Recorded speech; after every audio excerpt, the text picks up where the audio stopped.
నమస్కారం win TV news కి స్వాగతం. హెడ్లైన్ చూద్దాం.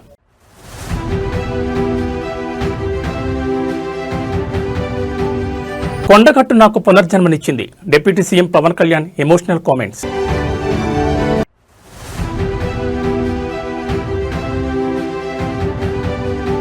అసెంబ్లీకి బీఆర్ఎస్ గుడ్ బై.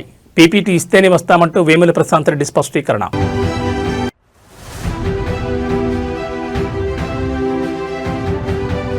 అసెంబ్లీ ముట్టడికి పిలుపునిచ్చిన ఆటో కార్మికులు. ఫ్రీ బస్సు పథకంతో జీవనోపాధి కోల్పోయామంటూ ఆవేదన.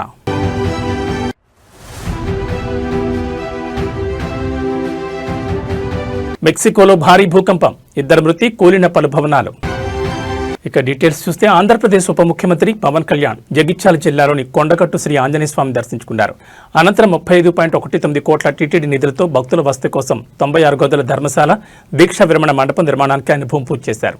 ఈ సందర్భంగా ఏర్పాటు చేసిన సమావేశంలో ఆయన మాట్లాడుతూ కొండగట్టు ఆలయంలో వసతులు కల్పించాలని తన దృష్టికి వచ్చిందన్నారు.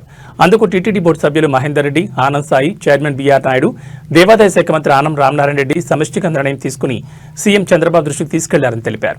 ఆయన మంచి మనసుతో దైవ కార్యక్రమానికి ఆమోదం తెలిపారని పేర్కొన్నారు.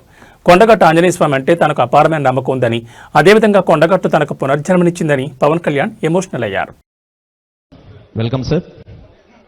ముందుగా శిలాఫలక ఆవిష్కరణ మహోత్సవం.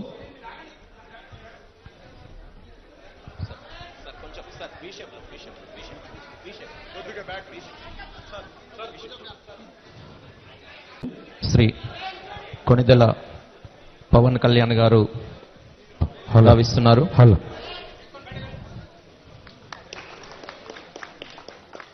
చప్పట్లతో తమ హర్షధ్వానాలు వ్యక్తం చేయాల్సిందిగా కోరుతున్నాం.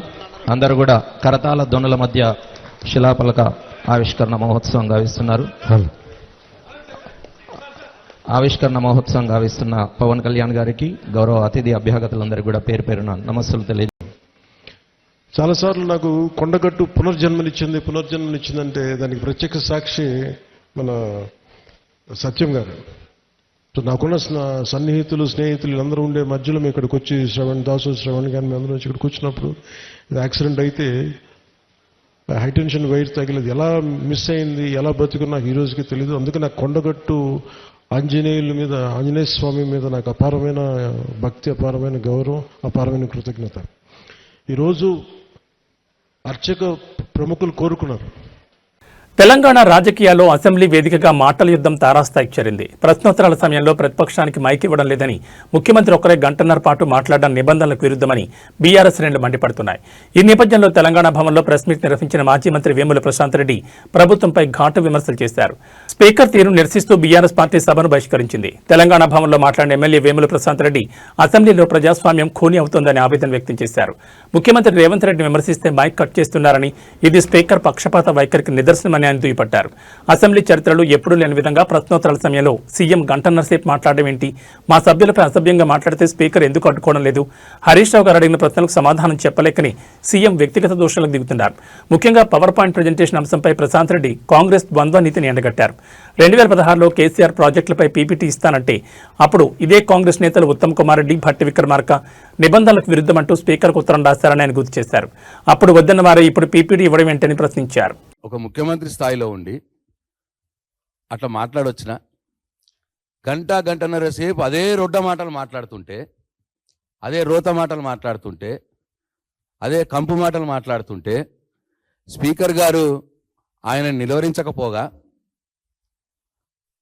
మా సభ్యులు, మా డిప్యూటీ లీడర్లు, అయ్యా మేము అడిగింది ఏంది, ముఖ్యమంత్రి ఏం మాట్లాడుతున్నాడు, మేము అడిగిన దానికి సమాధానం చెప్పాలా అని చెప్పి మా వాళ్ళు అడిగితే మైక్ ఇవ్వమని వేడుకుంటే మైక్ ఇవ్వకుండా ముఖ్యమంత్రి గారిని ఆపకపోవడం ఒకటి, మా వాళ్ళకు దానికి మైక్ ఇవ్వకపోవడం, పైగా ఇంకా స్పీకర్ గారు ఏమన్నారో ఒకసారి చూడండి.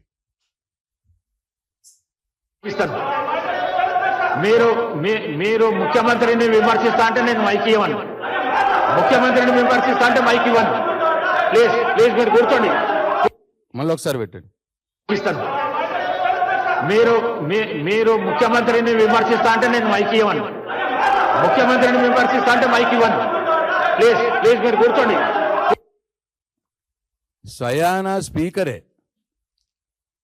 శాసనసభలో ఆన్ రికార్డు ముఖ్యమంత్రిని విమర్శిస్తా అంటే మైక్ ఇవ్వను అన్నాక ఎక్కడి శాసనసభ, ఎక్కడి సాంప్రదాయాలు? ప్రతిపక్ష సభ్యులు ముఖ్యమంత్రిని, ప్రభుత్వాన్ని, వాళ్ళు చేస్తున్నటువంటి ప్రజా వ్యతిరేక పనుల్ని విమర్శించకపోతే ఏం చేస్తారండి? శాసనసభలో ప్రతిపక్ష పార్టీ సభ్యుల యొక్క రోల్ ఏంది, పాత్ర ఏంది? ప్రజల కోసం పనిచేయాలి ప్రభుత్వం. పేదల ఇల్లు కూలగొడుతుంటే మరి ప్రభుత్వాన్ని, ముఖ్యమంత్రిని విమర్శించకపోతే భజన చేయాలండి. తెలంగాణలోని కాంగ్రెస్ ప్రభుత్వం ఇచ్చిన హామీలు నెరవేర్చలేదని ఆరోపిస్తూ ఆటో డ్రైవర్లు ఆగ్రహం వ్యక్తం చేస్తున్నారు. ఎన్నికల సమయంలో ఆటో డ్రైవర్లకు అనేక భరోసాలు ఇచ్చిన కాంగ్రెస్ పార్టీ అధికారంలోకి వచ్చిన తర్వాత వాటిని పట్టించుకోవడం లేదని ఆటో యూనియన్ నాయకులు మండిపడ్డారు. ఈ నేపథ్యంలో అసెంబ్లీని ముట్టడించేందుకు ఆటో యూనియన్ కార్మికులు పిలుపునిచ్చారు. ప్రభుత్వం తీసుకొచ్చిన ఉచిత బస్సు పథకం కారణంగా తమ ఉపాధి పూర్తిగా దెబ్బతిందని ఆటో డ్రైవర్లు వాపోతున్నారు. రోజువారీగా వచ్చే ప్రయాణికులు గణనీయంగా తగ్గిపోయారని, కుటుంబాలను పోషించడం కూడా కష్టంగా మారిందని ఆవేదన వ్యక్తం చేశారు. అలాగే ప్రతి ఏడాది ఆటో డ్రైవర్లకు 11,000 ఆర్థిక సహాయం అందిస్తామని కాంగ్రెస్ మేనిఫెస్టోలో హామీ ఇచ్చిందని, 2 ఏళ్లు గడిచిన ₹1 కూడా అందలేదని ఆరోపించారు. హామీలు చాలానే ఇచ్చినా వాటిని అమలు చేసే విషయంలో ప్రభుత్వం పూర్తిగా విఫలమైందని ఆటో డ్రైవర్లు విమర్శిస్తున్నారు. ఇదిలా ఉండగా ఆటో యూనియన్ ముట్టడి పిలుపుతో అసెంబ్లీ పరిసర ప్రాంతాల్లో పోలీసులు భారీ బందోబస్తు ఏర్పాటు చేశారు. ఎలాంటి అవాంఛనీయ ఘటనలు జరగకుండా 3 అంచెల భద్రతను ఏర్పాటు చేశారు. అసెంబ్లీ సమావేశాలు జరుగుతున్న నేపథ్యంలో ఎలాంటి నిరసన కార్యక్రమాలకు అనుమతి లేదని పోలీసులు స్పష్టం చేశారు. అసెంబ్లీ పరిసరాల్లో ఆందోళన చేయొద్దని, చట్టాన్ని ఉల్లంఘిస్తే కఠిన చర్యలు తీసుకుంటామని హెచ్చరించారు. యూనియన్స్ సంబంధించిన వాళ్ళందరూ ఇక్కడ వచ్చేసి ఆందోళన చేపట్టడం అయితే జరుగుతుంది. సీఎం డౌన్ డౌన్ అని మారుమోగిపోతున్నాయి. అంటే అలా నినాదాలతో సీఎం డౌన్ డౌన్. ఈ రోజు మాకు అసెంబ్లీలో మాకు కరెక్ట్ తీర్పు ఇవ్వడం లేదు, అసెంబ్లీ సమావేశాలలో లేదని చెప్పేసి సీఎం చెప్పడం అనేది అయితే జరుగుతుంది. సో అందుకనే ఈ రోజు మేము ముట్టడికి పిలుపునిచ్చాము. ఇప్పుడు రాష్ట్ర వ్యాప్తంగా చాలా మంది కూడా మనం అరెస్ట్ చేశారు. అంటే వాళ్ళు అడ్డుపడుతున్నారు అని చెప్పేసి చెప్పడం అనేది జరిగింది. సో ఇది పరిస్థితి. అంటే ఇక్కడ ఏంటి ఆఫీసు మెట్టు దిగి బయటకు రోడ్డు మీదకి వస్తే ఇక్కడ పోలీసులు అని చూస్తున్నాం మనము. ఇక్కడ వందలాది మంది పోలీసులు అయితే వీళ్ళను అరెస్ట్ చేయడానికి వీళ్ళకు ఇక్కడ ఇళ్ల పడినట్లనే కాపలు కాస్తున్నట్టు కనిపిస్తున్నది. అంటే ఇక్కడ న్యాయమైన కోరికలు. నూజివీడు మండలంలోని మంగోబే రిసార్ట్ క్లబ్లో జరుగుతున్న పేకాట పందాల కేసులో ఆంధ్రప్రదేశ్ హైకోర్టు కీలక ఆదేశాలు జారీ చేసింది. ఈ కేసు రాష్ట్ర వ్యాప్తంగా సంచలనం సృష్టించింది. 13 కాన్స్ లేదా ఇతర డబ్బుకు సంబంధించిన పందాలకు సంబంధించి ఈ ఆటను కొనసాగించవద్దని స్పష్టం చేసింది హైకోర్టు. ఎవరైనా ఇలాంటి ఆటలు ఆడుతున్నట్లు పోలీసులు గుర్తించినప్పుడు చర్యలు తీసుకోవచ్చని స్పష్టం చేసింది. ప్రత్యేకించి కేసు పరిశీలన కోసం క్లబ్ నిర్వాహకులు విచారణకు పూర్తిగా సహకరించాలని కోర్టు ఆదేశాలు జారీ చేసింది. అంటే క్లబ్ నిర్వాహకులు పందాలకు సంబంధించిన వార్షిక పనులకు హైకోర్టు అనుమతించింది అంటూ ప్రచారాలు చేసి మళ్లీ పేకాట కార్యకలాపాలు నడిపిన విషయంపై కోర్టు తీవ్రంగా స్పందించింది. మంగళవారం మాంగోబే క్లబ్లో పోలీసులు భారీ చర్యలు తీసుకున్నారు. 285 మందిని పేకాటాడుతూ పట్టుబడ్డారని పోలీస్ శాఖ ప్రకటించింది. ఇందులో 34 లక్షల రూపాయల నగదు సీజ్ చేశారు. అదనంగా 128 కార్లు, 40కి పైగా ద్విచక్ర వాహనాలు కూడా పోలీసులు స్వాధీనం చేసుకున్నారు. ఈ చర్యలు స్థానికంగా పెద్ద గందరగోళాన్ని సృష్టించింది. ఎందుకంటే క్లబ్ నిర్వాహకులు హైకోర్టు అనుమతి ఉందని ఫ్లెక్సీలు పెట్టించి పందాలు నిర్వహించినట్లు కూడా ప్రచారం జరిగింది. అయితే ఈ వ్యవహారం హైకోర్టు దృష్టికి వెళ్లింది. పందాల నిర్వహణకు నేరానికి సంబంధించిన చట్ట పరిమితులు వర్తిస్తాయని, ఈ క్రమంలో వారి నిర్వాహకులు కూడా బాధ్యతంగా విచారణలో సహకరించాలని, ముందుగా ఇచ్చిన ఆదేశాలు పాటించాలని, ఈ కేసుపై విచారణ ఇంకా కొనసాగుతుందని పేర్కొంది. మొత్తంగా హైకోర్టులో నూజివీడు మ్యాంగోబే పేకాట్ క్లబ్ నిర్వాహకులకు బిగ్ షాక్ తగిలినట్లయింది.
మరి మన ఇక్కడ ఉంటే స్పాట్లో ఉంటే దొరుకుతుంది.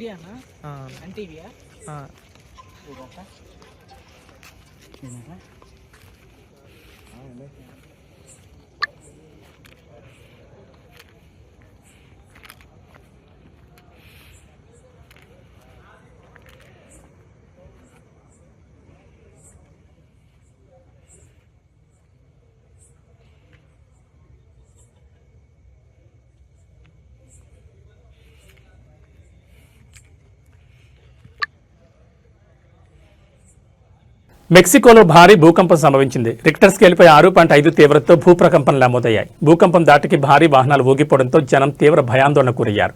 ఉన్న పళంగా ఇంట్లో నుంచి బయటపడి వీధుల్లోకి చేరారు. మెక్సికో సిటీ, శాన్ మార్కోస్లతో పాటు ప్రముఖ పర్యాటక ప్రాంతం అక్కపుల్కో నగరంలో భూకంపం తీవ్రత ఎక్కువగా ఉంది. పలుచోట్ల నివాస సముదాయాలు కూలిపోయాయి. ఇప్పటి వరకు 2 మరణించారని, మరో 12 మందికి గాయాలయ్యాయని అధికారులు పేర్కొన్నారు.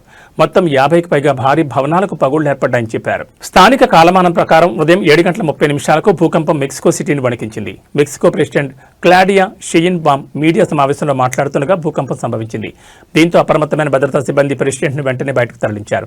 శాన్ మార్కోస్ నగరానికి 14 కిలోమీటర్ల దూరంలో భూకంప కేంద్రాన్ని గుర్తించినట్లు మెక్సికో నేషనల్ సిస్మాలజికల్ సర్వీస్ అధికారులు పేర్కొన్నారు. భూకంపం నేపథ్యంలో స్థానిక ప్రభుత్వ యంత్రాంగం ప్రజలను అప్రమత్తం చేసింది. లౌడ్ స్పీకర్లలో ప్రకటనలు చేస్తూ ఇళ్లలోని వారిని వీధుల్లోకి చేరుకోవాలని హెచ్చరించింది. మరోవైపు మొబైల్ ఫోన్లకు భూకంపం అలర్ట్ సందేశాలను పంపి అప్రమత్తం చేసింది. రెస్క్యూ ఆపరేషన్ చేపట్టామని, ప్రాణ నష్టం తగ్గించేందుకు చర్యలు చేపట్టామని ప్రెసిడెంట్ క్లాడియా తెలిపారు.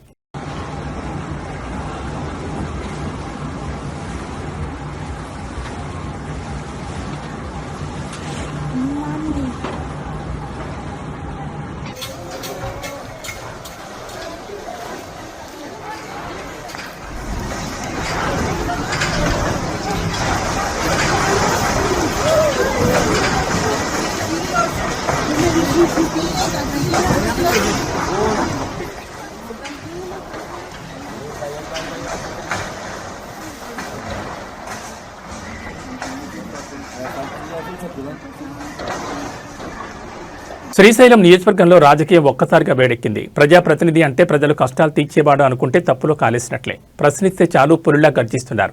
ఎదురు తిరిగితే వార్నింగులతో విరుచుకుపడుతున్నారు. శ్రీశైలం ఎమ్మెల్యే బుడ్డా రాజశేఖర రెడ్డి ప్రవర్తన ఇప్పుడు రాష్ట్ర వ్యాప్తంగా చర్చనీయాంశంగా మారింది.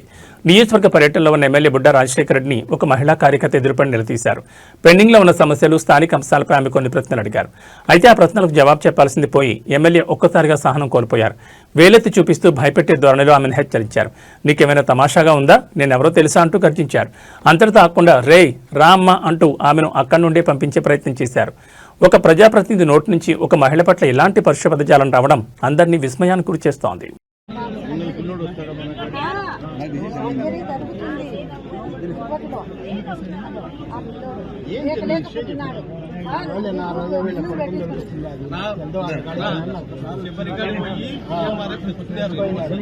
మన కాడికి వచ్చారు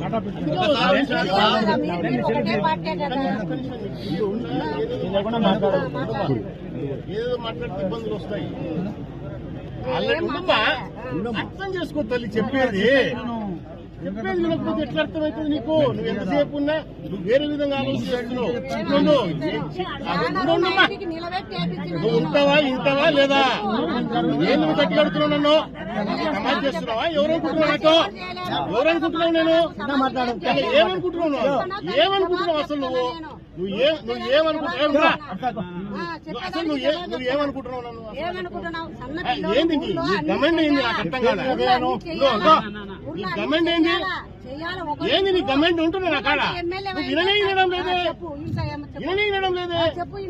ఒక్కసారి ఎవరికైనా సీఎంఆర్ఎఫ్ వచ్చిన తర్వాత ఎంపీ కాదు, ఎమ్మెల్యే కాదు, ముఖ్యమంత్రికి కూడా 3 ఏళ్ల వరకు చేయనికి లేదు. అప్పటికి నీకు తెలియదు. కాగితాలే పట్టుకోలే, నువ్వు పట్టుకోలే. మా పిల్లోడు చెప్పిన కాగితాలే శాసన మండలి సమావేశాల్లో ఇవాళ ఆసక్తికర పరిణామం చోటు చేసుకుంది. గ్రామీణ ప్రాంతాల్లో ఆరోగ్య సంరక్షణను బలోపేతం చేయడానికి ఆర్ఎంపీలకు, పీఎంపీలకు ప్రాథమిక శిక్షణ ఇచ్చి ధ్రువపత్రాలు జారీ చేసే ప్రతిపాదన ఉందా అని బీఆర్ఎస్ తక్కళ్లపల్లి రవీంద్రరావు సభలో ప్రస్తావించారు. ఈ క్రమంలోని వైద్య ఆరోగ్య శాఖ మంత్రి దామోదర్ రాజనరసింహకు సమాధానమిస్తుండగా మండలి చైర్మన్ గుత్తా సుఖేందర్ కలవ చేసుకుని మాట్లాడారు. గతంలో బీఆర్ఎస్ ప్రభుత్వ హయాంలో కంటి వెలుగు పథకంలో భాగంగా 3 క్యాంపులు పెట్టి కంటి అద్దాలు ఉచితంగా అందజేశారని తెలిపారు.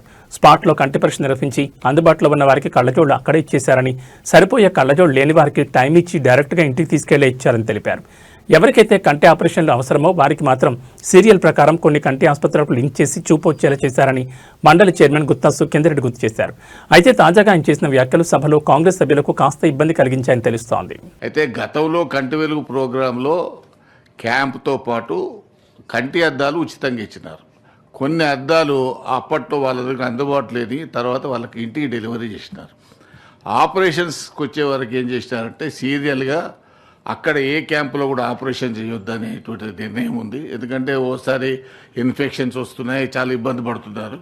కాబట్టి వాళ్ళకి సీరియల్గా ఎవరికైతే శస్త్రచికిత్సలు అవసరమో వాటిని సీరియల్ చేసేసి కొన్ని హాస్పిటల్స్కు అనుబంధం చేసిన సభ్యులు యాదవరెడ్డి గారు, డాక్టర్ యాదవరెడ్డి గారు. ఛత్తీస్గఢ్లో మరోసారి మావోయిస్టులపై భద్రతా బలగాలు విరుచుకుపడుతున్నాయి. బీజాపూర్ జిల్లా దక్షిణ అటవీ ప్రాంతంలో జరిగిన ఎదురు కాల్పుల్లో 12 మంది మావోయిస్టులు హతమయ్యారు. ఈ ఉదయం భద్రతా బలగాలకు మావోయిస్టులకు మధ్య తీవ్రస్థాయిలో కాల్పులు చోటు చేసుకున్నాయి. దక్షిణ బస్తర్ ప్రాంతంలో మావోయిస్టుల సంచారం ఉందన్న సమాచారం అందడంతో డిస్ట్రిక్ట్ రిజర్వ్ గార్డ్ బృందాలు గాలింపు చర్యలు ప్రారంభించాయి. ఈ క్రమంలో ఉదయం సుమారు 5:30 గంటల సమయంలో అటవీ ప్రాంతంలో దాగి ఉన్న మావోయిస్టులు ఒక్కసారిగా కాల్పులకు దిగడంతో పరిస్థితి ఉద్రిక్తంగా మారింది. భద్రతా బలగాలు కూడా వెంటనే ప్రతిస్పందించడంతో రెండు వైపులా ఎదురు కాల్పులు జరిగాయి. కాల్పులు ముగిసిన తర్వాత ఆ ప్రాంతాన్ని పూర్తిగా జల్లడిపట్టిన భద్రతా బలగాలకు 12 మంది మావోయిస్టుల మృతదేహాలు లభ్యమయ్యాయి. ఘటనా స్థలంలో 3 AK-47 రైఫిళ్లతో పాటు పలు ఆయుధాలు కూడా స్వాధీనం చేసుకున్నట్లు సమాచారం. అయితే ఆ ప్రాంతంలో ఇంకా మావోయిస్టులు ఉండే అవకాశం ఉందని భావిస్తున్న భద్రతా బలగాలు సెర్చ్ ఆపరేషన్ కొనసాగిస్తున్నాయి. జవాన్ల భద్రతను దృష్టిలో ఉంచుకుని ఎన్కౌంటర్ జరిగిన ఖచ్చితమైన ప్రదేశాన్ని అధికారులు ప్రస్తుతం బయటకు వెల్లడించలేదు. పూర్తి వివరాలు గాలింపు చర్యలు ముగిసిన తర్వాత వెల్లడించే అవకాశం ఉందని పోలీసు వర్గాలు తెలిపాయి.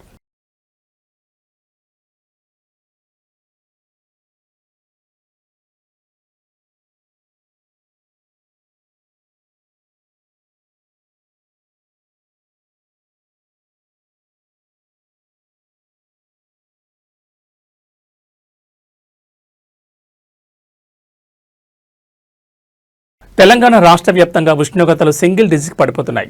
పొగమంచు కారణంగా జాతీయ రహదారులపై భారీగా ట్రాఫిక్ జామ్ అవుతోంది.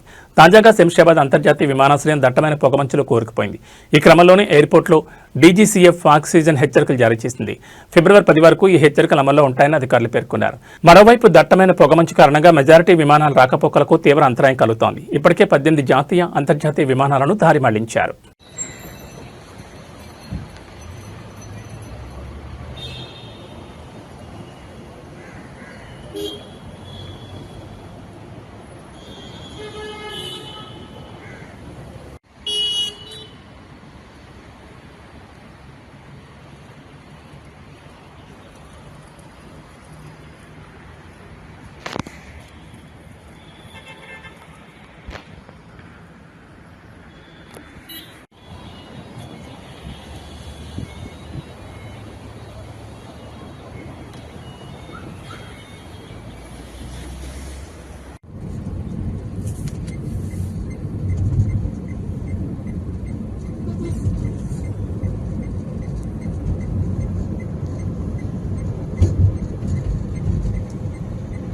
బాపట్ల జిల్లా నిజాంపట్నం హార్బర్ వద్ద చేపల వేట బోట్లో భారీ అగ్ని ప్రమాదం జరిగింది. జట్టి వద్ద ఆపి ఉంచిన చేపల వేట బోట్లో ప్రమాదవశాత్తు మంటలు చెలరేగడంతో బోట్లో ఉన్న మత్స్యకారులు కిందికి దూకేశారు. ఈ ప్రమాదంలో బోటు దగ్ధమవగా అందులో ఉన్న వలలు పూర్తిగా మంటల్లో కాలిపోయాయి. అగ్ని ప్రమాదం కారణంలో సుమారు 20 లక్షల ఆస్తి నష్టం సంభవించినట్టు తెలుస్తోంది. మత్స్యకారులు సముద్రంలో వేటకు వెళ్లేందుకు సిద్ధమవుతున్న క్రమంలో ప్రమాదం జరిగినట్లు మత్స్యకారులు తెలిపారు. వలలు బోటు దగ్ధమై తీవ్రంగా నష్టపోయామని తమను ప్రభుత్వం ఆదుకోవాలని విజ్ఞప్తి చేశారు.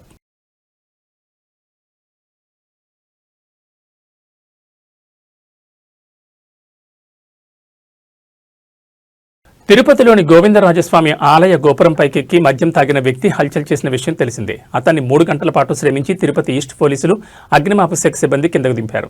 ప్రస్తుతం తిరుపతి ఈస్ట్ పోలీస్ స్టేషన్లో దొండగొండి పోలీసులు విచారిస్తున్నారు. అయితే తాను మద్యం కోసమే శ్రీ గోవిందరాజస్వామి ఆలయ గోపురంపైకి ఎక్కానని సదరు నిందితుడు చెప్తున్నాడు. అంతేకాకుండా గోపురంపై ఉన్న 2 కలశాలను కూడా ధ్వంసం చేశాడు. అందులోనూ ఏకాంత సేవ అనంతరం గేట్లు మూసిన తర్వాత లోపలికి అతను ప్రవేశించడం అనుమానాలకు తావిస్తోంది. భక్తులు ఉండని సమయంలో ఆ వ్యక్తికి అక్కడ ఎవరు మద్యం కొనిస్తారని సందేహాలు కలుగుతున్నాయి. మద్యం కోసమే అయితే ఏ భవనంపైకి కానీ సెల్ ఫోన్ టవర్పైకి కానీ ఎక్కి హడావుడి చేసేందుకు అవకాశం ఉంది. కానీ ప్రత్యేకంగా దేవాలయం వద్దకి, అది కూడా తిరుమల తిరుపతి దేవస్థానానికి సంబంధించిన దేవాలయం వద్దకి, అందులోనూ శ్రీ గోవిందరాజస్వామి ఆలయ గోపురం వద్దకి ఎందుకు వచ్చాడనే ప్రశ్నలు భక్తుల మెదళ్లను తొలుస్తున్నాయి. గతంలో అంతర్వేది లక్ష్మీనరసింహస్వామి వారి రథం తగలపెడితే అతని మానసిక స్థితి బాగాలేదన్నారు. అంతకుముందు రామతీర్థం ఘట్టంలో కూడా మెంటల్ కేసు అన్నట్లుగా కవర్ చేశారు. మొన్నటికి మొన్న ద్రాక్షారామంలో కపిలేశ్వర స్వామి లింగాన్ని భిన్నం చేస్తే వ్యక్తిగత కక్షల్ని కలరింగ్ ఇచ్చారు.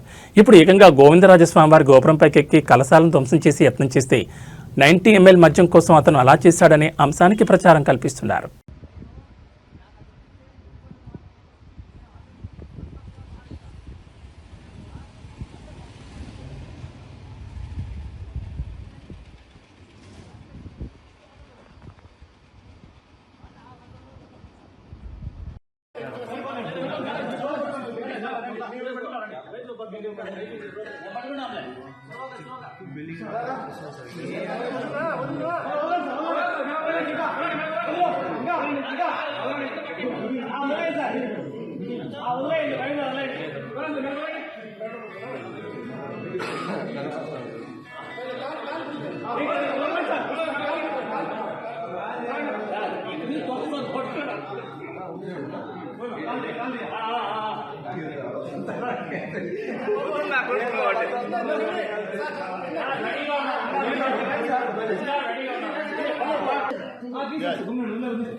జగనన్నావంట ఫుల్ ఇస్తే కానీ జగనన్నావంట ఫుల్ గా సార్ 90 మంది అడిగినా ఫుల్ గా 90 మంది అడిగినావా దేవుడి పైకి ఎక్కడం కరెక్ట్ కాదు కదా తప్పే అని చెప్పి సార్ తప్పా కదా తప్పుకున్నట్టే కదా సార్ తప్పుకున్నట్టే ఆ టెక్నిక్ కరెక్ట్ కాదు కదా కాదు రే తప్పుకున్నాడు కదా ఎక్కువ స్టార్ట్ చేయి ಇಲ್ಲ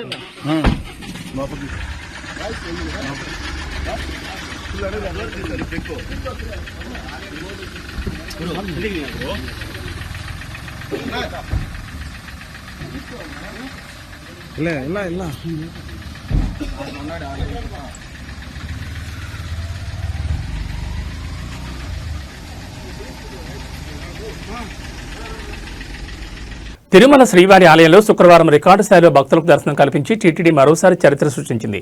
వైకుంఠ ద్వార దర్శనాలు కొనసాగుతున్న వేళ భక్తుల రద్దీని దృష్టిలో పెట్టుకుని టీటీడీ ప్రత్యేక ఏర్పాట్లు చేసింది. సాధారణ సామర్థ్యానికి అదనంగా 15,000 మంది భక్తులకు స్వామివారి దర్శన భాగ్యం కల్పించినట్లు అధికారులు వెల్లడించారు. శుక్రవారం నాటి లెక్కల ప్రకారం 83,032 మంది భక్తులు శ్రీవారిని దర్శించుకుని పులకించిపోయారు. ఇది ఇటీవలి కాలంలో అత్యధిక దర్శన సంఖ్యగా నిలిచింది. భక్తుల రద్దీకి అనుగుణంగా క్యూలైన్ల నిర్వహణ, అన్నప్రసాదం, వైద్య భద్రతా సేవలను సమన్వయం చేస్తూ టీటీడీ నిరంతరం పర్యవేక్షించింది. ఇక స్వామివారికి మొక్కుగా 27,372 మంది భక్తులు తలనీలాలు సమర్పించారు. కళ్యాణ కట్ట వద్ద ప్రత్యేక కౌంటర్లు ఏర్పాటు చేసి భక్తులకు ఎలాంటి ఇబ్బంది కలగకుండా సేవలు అందించారు. ఇదే సమయంలో భక్తుల కానుకలతో ఆలయ హుండీ ఆదాయం 4.1 కోట్లకు చేరుకుంది. ఇది ఒక్కరోజు లెక్కల్లో చెప్పుకోదగిన మొత్తంగా టీటీడీ పేర్కొంది. మరోవైపు ప్రస్తుతం శ్రీవారి ఆలయంలో వైకుంఠ ద్వార దర్శనాలు కొనసాగుతున్నాయి. ఉత్తర ద్వారం ద్వారా భక్తులను దర్శనానికి అనుమతిస్తూ ఆధ్యాత్మిక అనుభూతిని మరింత ప్రత్యేకంగా మార్చింది టీటీడీ. అయితే ఇవాళ పౌర్ణమి సందర్భంగా నిర్వహించాల్సిన గరుడ వాహన సేవను టీటీడీ రద్దు చేసింది. వైకుంఠ ద్వార దర్శనాల నిర్వహణ, భారీ భక్తుల రద్దీ కారణంగా ఈ నిర్ణయం తీసుకున్నట్లు టీటీడీ అధికారులు వెల్లడించారు.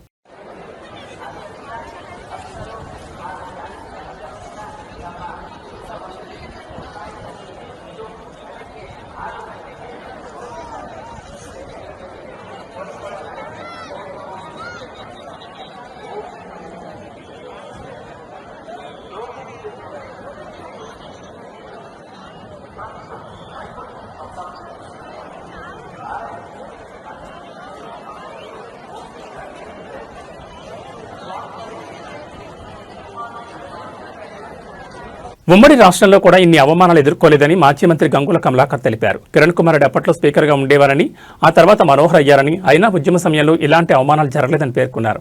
ఇక్కడున్న సభ్యులు అందరికీ సమాన హక్కులు ఉంటాయని, అప్పటి స్పీకర్ మనోహర్ తమకు సమయం ఇచ్చేదని గుర్తు చేశారు. కానీ నిన్న అసెంబ్లీలో స్పీకర్ తీరు బాధాకరమని అన్నారు.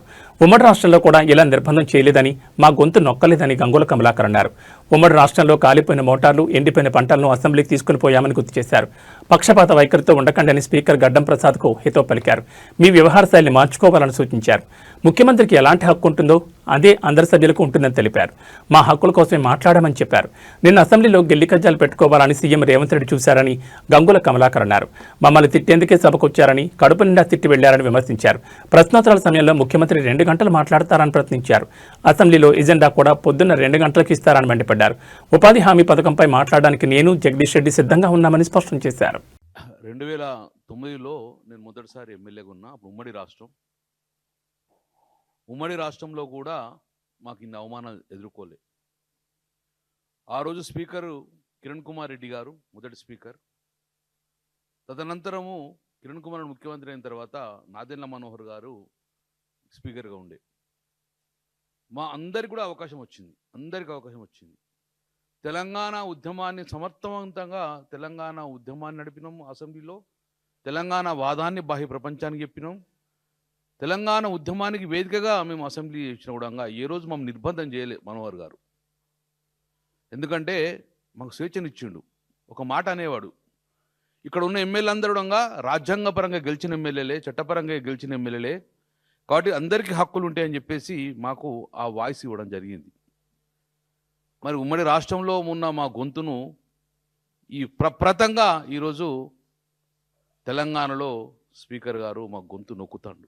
ప్రణయ్ భాస్కర్ గారు ఏదో తెలంగాణ ఉద్యమం అంటేనే తెలంగాణ అంటేనే కూడా గొంతును తెలంగాణ అనొద్దు, మీరు తెలంగాణ అనే వర్డ్ అనవడద్దు, వెనుకబడిన కులాల ప్రాంతం అంటేనే మైక్ ఇస్తా లేకుండా మైక్ కడియేస్తా అని ఆ రోజు ధిక్కరించింది మేము విన్నాము. ఇప్పుడు కల్లారా చూస్తున్నాం. మేము 10 సంవత్సరాలు కేసీఆర్ గారు ముఖ్యమంత్రి ఉన్నప్పుడు అందరికీ స్వేచ్ఛని ఇవ్వాలి అని చెప్పి. ఇవి ఈ బులెటిన్ విశేషాలు. మరో బులెటిన్లో మళ్ళీ కలుసుకుందాం. నమస్కారం.